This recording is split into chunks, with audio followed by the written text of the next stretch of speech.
Et je me rappellerai toujours qu'à ce moment-là, je me suis dit, mais en fait, je vais mourir sur un clip de rap à Sarcelles. Comme ça, tout de suite, rapide comme ça. C'est con. C'est trop bête, tu vois. Les histoires du quartier d'Oxmo Puccino. Un podcast imaginé par Oxmo Puccino Et réalisé par David Comillas. Arte Radio. Aujourd'hui, on est dans le 9-4, Ivry-sur-Seine. On est à Ivry et on va dans le salon. Le salon, c'est pas n'importe lequel, man. C'est celui de Fifou, tu vois. Tu peux pas parler d'image dans le rap sans donner le nom de Fifou. Ça fait plus de 20 piges qu'il est là. Booba, PNL, Maître Gims, Oxmo Puccino, PLK, Rof. Je sais pas s'il y a un rappeur français digne de ce nom qui n'a pas été photographié par Fifou, qui n'a pas été pocheté par Fifou. Et c'est ce qui lui a permis d'aller dans des quartiers où peut-être même moi je ne mettrais pas les pieds. C'est-à-dire que tu habites dans une caravane, il va venir. Tu habites au milieu d'un conflit de deux pays donc, que je ne nommerai pas, il n'en a rien à foutre, gilet pare-balles, ok on y va. Tu vois ? Et ça c'est respectable et surtout ça te permet de vivre des histoires incroyables, dont celle-là de laquelle il est sorti en vie. Voilà, j'ai spoilé. M'en fous, j'ai spoilé. Moi j'ai spoilé, ouais il s'en sort en vie, il est vivant. Ouais. Les histoires de quartier d'Oxmo Puccino. Moi, j'ai une particularité, c'est que j'aime vraiment le ghetto. J'ai été éduqué aussi par le ghetto, par des grands qui m'ont appris certains codes, par des anciens. Et c'est ces anciens-là qui ont fait la personne que je suis aujourd'hui, en fait. C'est que moi, mon premier travail, quand j'ai bossé avec Princesse Agnès, j'étais présenté par un mec, il fallait pas prononcer son nom au téléphone, en fait. Parce qu'il était sur écoute, et ça, je le savais pas. Tu vois. Et visuellement, pourquoi t'aimes le ghetto, les quartiers ? Alors c'est peut-être un peu cliché, mais j'aime quand c'est texturé, j'aime quand c'est balafré, j'aime quand c'est édenté, j'aime quand il y a de la gueule. Je n'aime pas quand c'est trop lisse. Et donc pour moi, le ghetto, c'est tout sauf lisse. Je vais être plus inspiré devant une voiture brûlée que devant une villa avec un beau jardin, quoi. Tu vois, en gros, si on doit résumer. Hein. C'est de l'art contemporain maintenant, c'est devenu hype, heureusement. Il y a de la poésie dans le moi, j'ai toujours réussi à trouver de la poésie dans les choses sombres. T'es un gangster, pas de problème, je te fais un beau portrait. Et le mec, ça va le toucher, quoi qu'il arrive.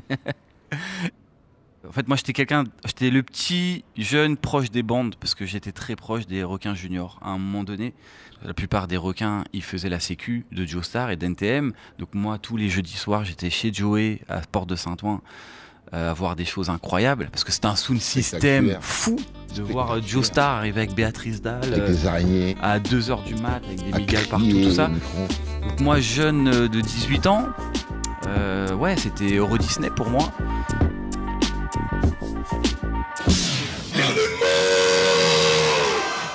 Alors il était une fois. Il était une fois Sarcelles. J'ai le petit frère de Galino, donc de Lino, du groupe Arsenic. Il me dit, écoute, j'ai un ami à moi de Sarcelles qui prépare un album. Il voudrait que tu réalises un de ses clips. C'était entre 2008 et 2010, il y a eu l'arrivée d'un appareil photo qui s'appelle le Canon 5D, qui a été pour nous tous une révolution. Pour pas grand-chose, tu pouvais faire un clip. Et donc là, on va parler quand même d'une époque où avant que le rap devienne commercial et surtout l'arrivée du streaming payant, donc en gros de gagner sa vie avec les vues, économiquement c'était difficile. Et alors moi à ce moment-là, j'étais un peu une espèce de couteau suisse. Je faisais les photos, les logos, le merchandising et à un moment donné les clips. Parce qu'en gros, tu donnais 200 € de plus à Fifou, je te faisais un clip. Grosso modo, c'était ça. Une époque difficile, mais dans laquelle je me suis vraiment formé. Et donc voilà, je rencontre cet artiste qui est très très fort. Je donne pas son nom parce que ça va être une belle fin. En tout cas, son nom, c'est un clin d'œil incroyable à l'histoire. À cette époque-là, tout était instinctif. C'est-à-dire qu'il me dit, viens, demain on va au quartier. Alors là, il n'y a pas de mood board, il n'y a pas de stylisme, il n'y a pas de repérage. On improvise totalement. Et à ce moment-là, en fait, j'avais pris un petit stagiaire qui sortait d'école de cinéma, qui était un très très bon monteur, qui s'appelle Kevin Mendibourg. Je pense que après cette histoire, il a arrêté les clips de rap. Et donc en gros, je lui dis, écoute, si t'es chaud, demain on part à Sarcelles. Sarcelles, c'est un quartier que je connais très très bien parce que je connais beaucoup de grands là-bas. Donc pas de problème. Les fixeurs, ils sont sur place. Je peux venir avec du matos, il n'y aura pas de souci. J'aurai une garde rapprochée.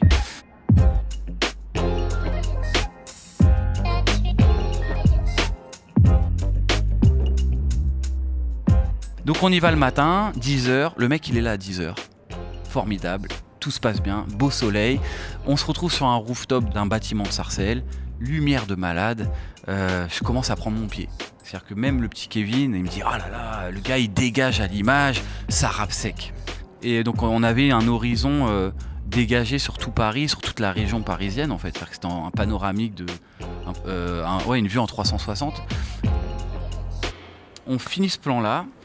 L'artiste me dit « Bah écoute, là tu as 2 heures pour préparer le prochain plan, parce qu'après je vais ramener pas mal d'artistes, des guests, donc je crois qu'il y avait Zesso, il y avait le petit frère de Lino, et plein d'artistes, je crois qu'il y avait l'Escadrille aussi. Et on arrive dans un sous-sol de parking, donc au 3e sous-sol, et là, décor de film. Des voitures à perte de vue brûlées. Et déjà, je vois mon pote Kevin, qui connaît pas du tout cet univers-là. Ouais. Je vois dans son regard qu'il commence à avoir peur. Tu vois. Peur. Enfin, c'est quand même un décor glauque, on va pas se mentir. Oui. Ça pue la pisse, tout ça. Et voilà, on se retrouve pendant 1 heure à mettre nos 2 petites lumières dans ce parking. Et à chaque fois qu'il y a un bruit, je vois Kevin qui se retourne, il fait « Attends, il y a qui ?» Et puis moi, je commence à lui faire flipper. Je fais « Ouais, ici, beaucoup de gitans, on sait pas trop ce qui se passe. » Et oui, ça me fait rigoler. En fait, c'est un peu son baptême de l'air, on va dire, tu vois. Et là, on est vraiment dans la maison hantée. Ouais, c'est la maison hantée. Vraiment, t'entends des bruits, tu vois des silhouettes au loin capuchées, tu sais pas ce qu'ils font, ils te regardent. T'entends des mecs qui vont comme ça. Et puis, dans tout quartier, t'as pas des codes, mais t'as des espèces de sifflets. Tu vois, c'est un peu comme à Los Angeles, quand il y a les flics qui arrivent, les gens ils sifflent aux fenêtres. Donc t'entends ça un peu au loin, tu vois, t'entends des crissements de pneus. C'est un film, quoi. La vie, quoi. C'est la vie.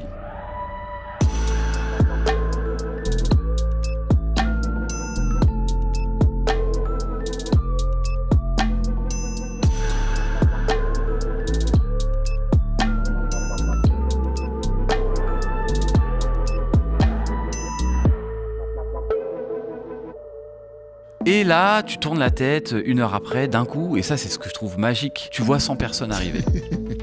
Des mecs capuchés, mais il y a limite une organisation dans ce bazar. Et ça c'est quelque chose qui m'a toujours fasciné, en tout cas dans le rap. Tu sais, c'est un peu comme quand tu vas dans le désert. En tout cas, moi je connais très bien le désert malien, et j'étais halluciné de voir parfois un Touareg sortir d'une dune. Qu'est-ce que tu fais là?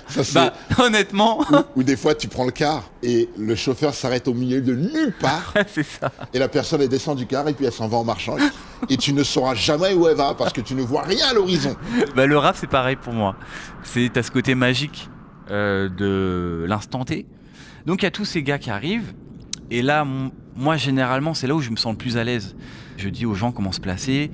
Et que ça soit des mecs capuchés, bandana, avec des flingues ou tout ce que tu veux, pour moi ça reste visuel en fait. C'est difficile de dire ça, mais même si je cautionne pas forcément ça, j'arrive à sortir de ça et être que dans le visuel. C'est-à-dire que moi ça m'est arrivé de demander à un gars de prendre son fusil à pompe et de tirer pour avoir une belle photo.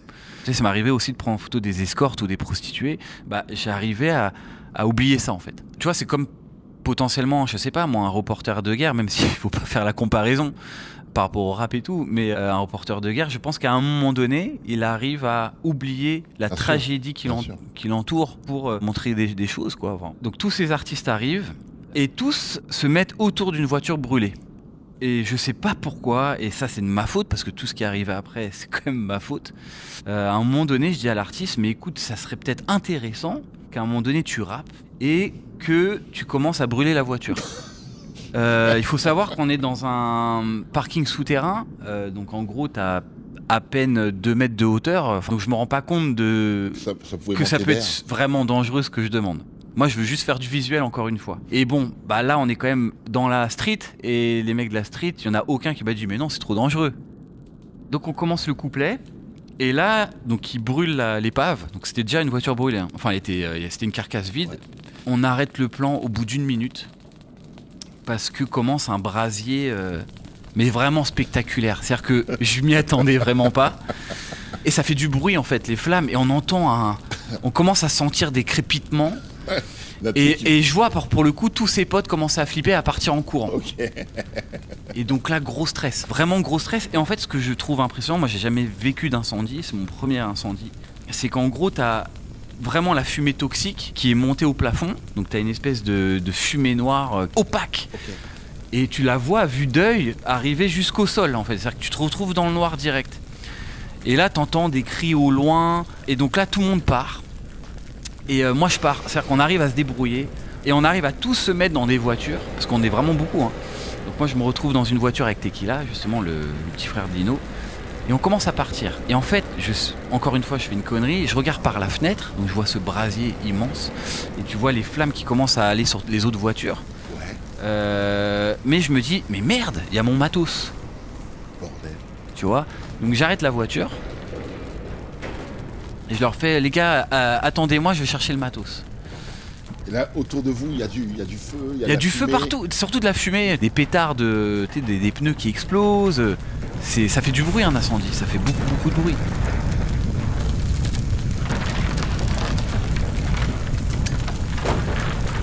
J'ai la vidéo du début du feu et quand tu vois ça, franchement c'est chaud. C'est vraiment impressionnant, c'est-à-dire que tu vois plus rien. Et donc je vais chercher le matos, je commence à prendre les flashs, ils étaient sur des pieds. Je commence à les mettre sur mes épaules. Et à ce moment-là, je me retrouve dans un trou noir. Je suis dans l'obscurité totale. J'entends que des bruits. Et je me perds en fait. Et au loin, je vois même plus les phares des voitures. Et c'est un parking, c'est-à-dire que c'est vraiment sombre. Et jusqu'à présent, c'est bête, hein, mais j'avais encore un peu l'adrénaline du tournage, donc j'ai pas ressenti la peur. Et là, je commence à suffoquer, c'est-à-dire que j'arrive plus à respirer. D'accord. Et là, je commence à un peu paniquer. Souvent, on me dit que les gens qui décèdent dans un incendie meurent asphyxiés. Ouais. Et je me rappellerai toujours qu'à ce moment-là, je me suis dit, mais en fait, je vais mourir sur un clip de rap à Sarcelles. Je l'ai pensé, ça. Ça, c'est complètement dingue. Je l'ai vraiment pensé. Je vais mourir ici comme ça. Ouais, comme ça, tout de suite, rapide comme ça. C'est con. C'est trop bête, tu vois. Et donc là, je commence à paniquer. Et au loin, j'arrive à voir un phare de voiture. Ok. Donc là, je laisse tomber les flashs. Hein. Je fonce et je retrouve donc la voiture de mes potes qui, eux, sont perdus dans la fumée. En fait, depuis 5 minutes, ils tournent. Ok. Tequila, il baisse la fenêtre. Je crois que non, on l'a pas cassé, mais il la baisse limite. Et de toute façon, il le dit souvent, Tequila, le frère de Lino, il me dit Fifou, je t'ai sauvé la vie. C'est pas vrai forcément, mais on a vécu un truc assez fort ensemble. Il a baissé la fenêtre, il m'a pris direct par le col.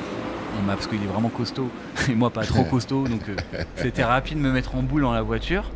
Et là, à ce moment-là, donc il s'est passé peut-être 3 minutes hein, en vrai d'intervalle, il n'y a plus trop de rigolade dans la voiture. C'est-à-dire que là, tout le monde a peur. Ça brûle de partout. Et donc on arrive à trouver la sortie. Donc c'est des tunnels de 3 étages pour remonter. Et donc là on remonte et petit à petit, bon, la fumée se dissipe. Et en fait, quand on arrive à la sortie du parking, on sort de l'obscurité. Moi, ça faisait 3 heures quand même que j'étais dans ce parking. Donc le soleil qui t'explose les yeux. On avait les visages noirs de fumée et de suie. D'accord. Quand on sort du parking, je vois peut-être 300-400 personnes dehors. Tout le quartier qui est descendu. Les pompiers, les hélicoptères. On se rend compte de la gravité de la chose en fait. Parce qu'en gros, le parking a brûlé en fait.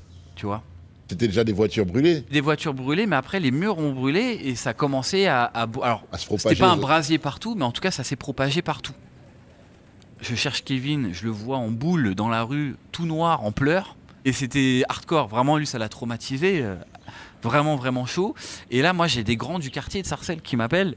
Il fait Fifou, c'est quoi le bordel que t'as fait dans le quartier surtout maintenant là, dis à tes potes là, partez de là où vous êtes, parce que dans ce parking, il y a des cachettes de certaines choses. Oh là tu là, vois, l'aventure. je suis pas rentré dans les détails, Oui. mais c'était une sauce, tu vois. Les histoires de quartier d'Oxmo Puccino.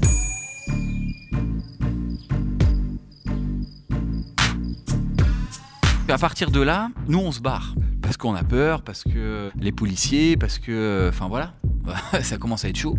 Donc tous les gens du clip, on part dans un studio à Sarcelles, un studio d'enregistrement, dans un petit pavillon, et on se retrouve là-bas, en stress, Kevin en pleurs. Ce qui est assez marrant, entre guillemets, de l'extérieur, c'est que je me rends compte que les gars du clip vivent pas ça comme quelque chose de difficile.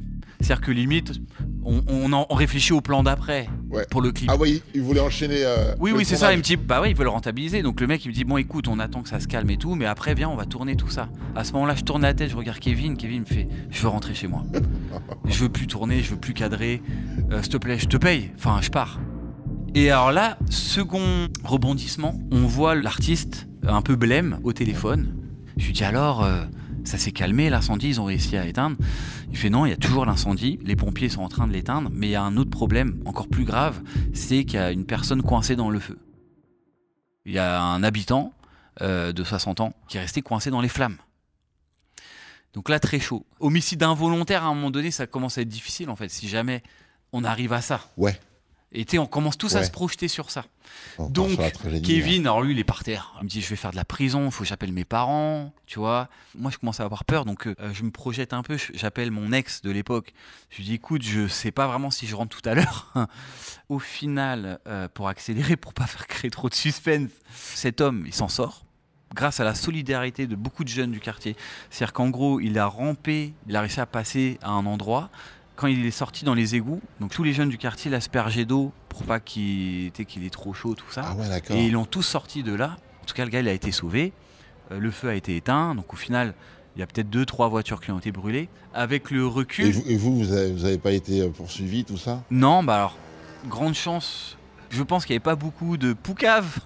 Ça t'a pas posé de problème de conscience? Bah, le jour J, tu te rends compte de la bêtise que tu as Bien fait, sûr, tu vois, bien donc, et de la gravité de cet acte-là. Donc oui, forcément, autant je suis attiré par tout ce qui est Abîmé. abîmé, ghetto, tout ce que tu Tu veux. racontes Donc une histoire. parfois des endroits très violents, mais je suis contre la violence vraiment. Et donc de savoir que j'ai pu créer quelque chose de dangereux pour quelqu'un, oui, ça forcément, j'étais vraiment très très mal. Après, j'ai quand même beaucoup travaillé dans les quartiers, j'ai vu des choses peut-être beaucoup plus graves que ça, et j'arrive à relativiser et à passer à autre chose à un moment donné. Par contre, ça passe par revenir le lendemain et d'aller discuter avec les gens, c'est-à-dire que je laisse pas le feu et après je pars, il n'y a plus de nouvelles. Je sais qu'aujourd'hui, par exemple, et je m'en excuse pour tous ces habitants-là, ils ont été privés de parking pendant quelques temps. Donc ça, c'est quelque chose que j'ai mal vécu. Et donc le lendemain, moi, je repars clipper. Kevin, il vient pas forcément. Il me dit, si tu veux, je m'occupe du montage, mais chez moi, tranquille, dans le 15e. À un moment donné, pour faire le montage, il me dit, mais comment il s'appelle le rappeur? Et le rappeur s'appelle Rescapé. Voilà. RSKP, que je big up de ouf. Rescapé. Ça Bavure tue. policière, grand clip.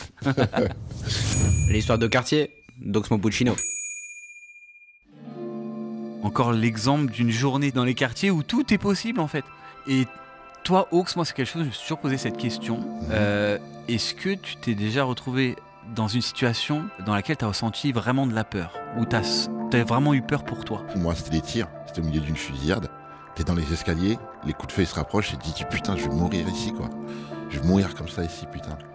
Voilà, c'est très étrange comme sensation. Parce que tu sens que, tu sais que c'est peut-être ton moment quoi. C'est très étrange, ouais. Dankeschön, vous. Merci Ox. Les histoires du quartier d'Oxmo Puccino. arteradio.com